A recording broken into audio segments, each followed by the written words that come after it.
그렇게 생각하면 한국 교육을 이게 미국 교포신데 이제 계속 해보잖아요. 그러면 외국하고 한국 사이에 어떤 교육 차이가 좀 있어요. 아마 미국하고 아시아권의 차이일 것 같기는 한데. So, for the American system, I think that there's a lot of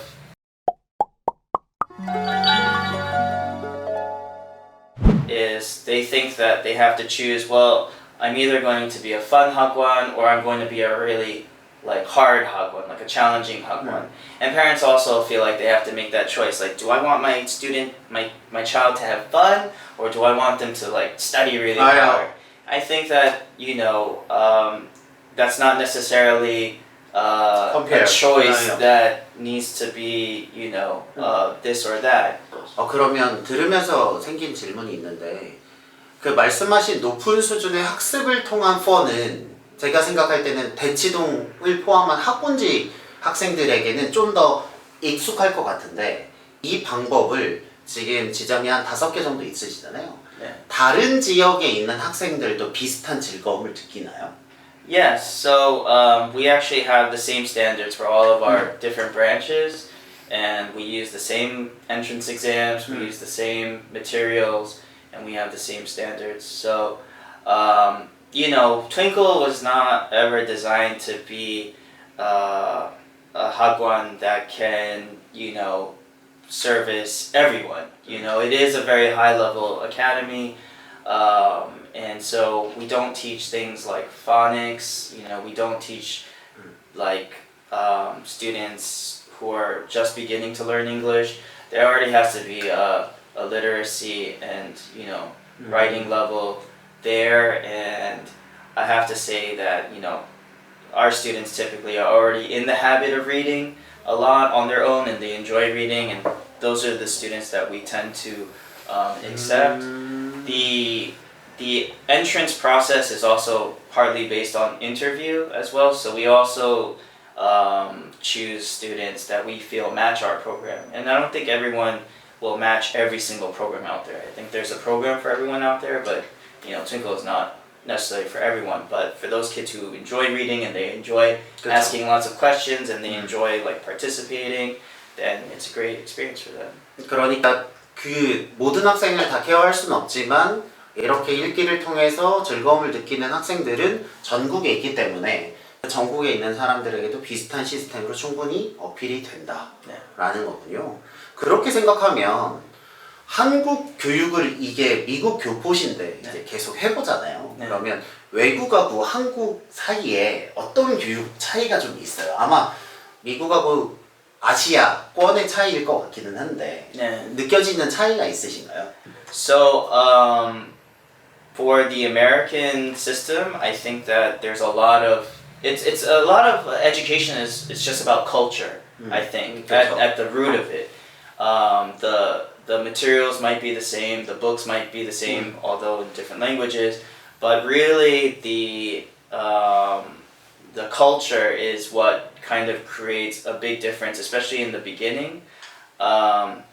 So in America, for example, there's a lot of focus on individuality from the beginning. So that's where we get a lot of our sort of philosophy from, which is more based on the child's participation actively rather than just listening.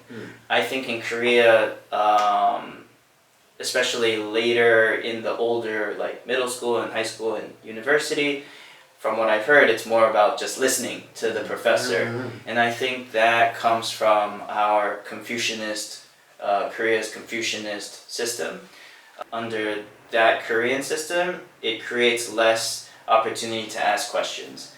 And I think, conversely, I think in the American system, there's not enough respect for teachers, and there's not enough respect for education. So I think that there's pros and cons with both systems. 기본적으로는 이게 언어이고 문화적인 차이가 있으니까 저희는 예의를 지켜야 되니까 아마 그런 것들이 교육에 묻어나면서 똑같은 책이어 텍스트북이어도 결과가 달라지는 것 같아요. 미국의 방식 그대로 배우는 것도 조금 더 그 나라 언어를 배우는 데 도움이 될 수도 있을 것 같아요. 그러니까 말씀하신 펀이 알아가는 러닝하는 즐거움이니까 이거는 오프라인 아니고 온라인도 가능은 하겠네요. 네, we have an online program which Yeah. is called Twinkle U. So it's a program that we're developing now, and we're going to fully launch later on when our website is completed. So we're building our own learning management system, which is going to integrate all of our programs together and have like student profiles and make it a lot easier for the parents to check their students' progress. And it's going to be very data driven and have a lot of things basically in one place to make it very accessible. I can only speak about other English Hagwons, not other Hagwons generally, but for other English Hagwons where maybe the class materials and the class focus was more about kids like doing workbooks and doing like things like that, then that's really hard to do online because the teacher can't really see what the kids are doing, Yeah. they can't interact with them. But our system is more based on participation and speaking and longer forms of writing like essays and things like that, which are easier to check because the students can just take a picture of their work or scan it and then send it in.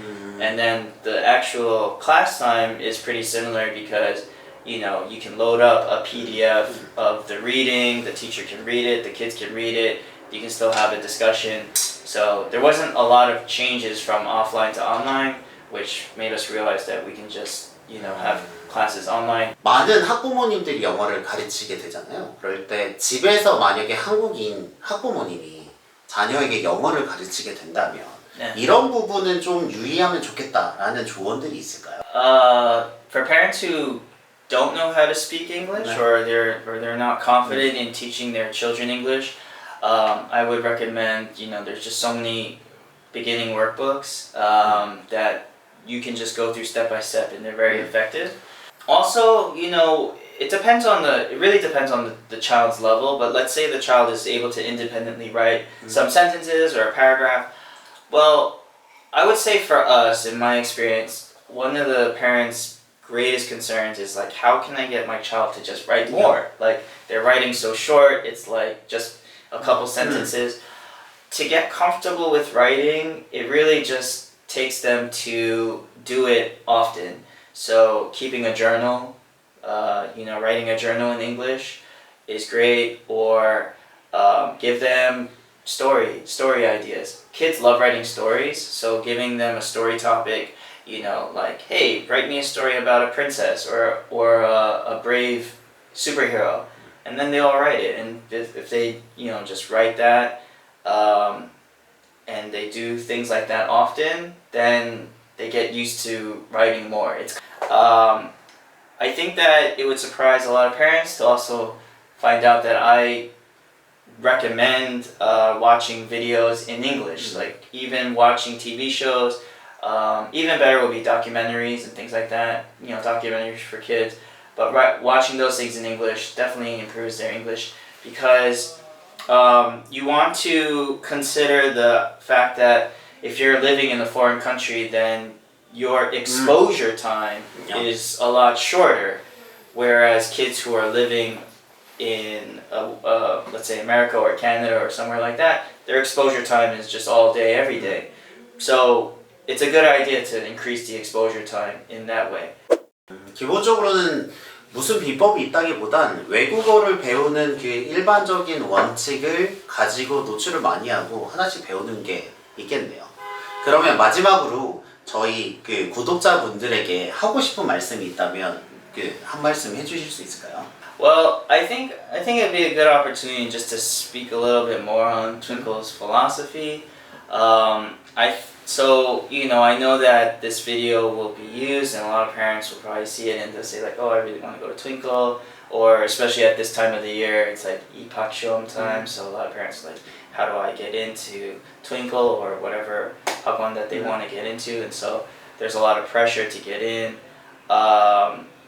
But I think ultimately the vision of Twinkle and the reason that my brother and we really believe in education and what we do is not just to increase our student numbers and it's not just for that goal of Twinkle getting bigger, but we want to have a positive impact on the way that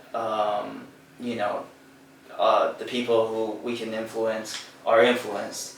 That goes to the students having a more positive relationship with education generally, that they will enjoy learning and discover the things that they really want to do and learn about. Some of our best success stories come from the students that we didn't know would become successful later on. So, we have a student, for example, where he used to hate science, and then after spending some years with us, he's now going to a very exclusive private school in America that focuses on science because his dream is to become a scientist. So we sort of helped him to realize that he actually loves science. My message to the parents would be that the future is in creativity. Considering the change of the world, with the introduction of new technologies such as AI and robots and other things, you really have to consider what jobs of the future will be. I think the jobs of the future are going to really be heavily involved with computers and robots and engineering and creation of software and hardware and these sort of things. So we need more creativity in education, not only because creativity is fun, but that is actually the future, and that's the key to success of the future.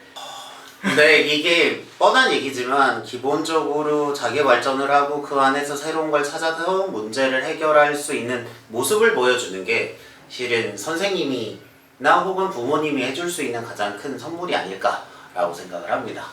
오늘 이렇게 나와주셔서 감사하고요. 제가 이제 부탁해서 나오신 거거든요. 그래서 좋은 이야기를 들을 수 있어 좋았고 다음에 또 좋은 내용으로 찾아뵙겠습니다. 나와주셔서 감사합니다. 감사합니다. 여러분들의 교육을 응원합니다. 저희들은 대치동캐슬이었습니다. 감사합니다.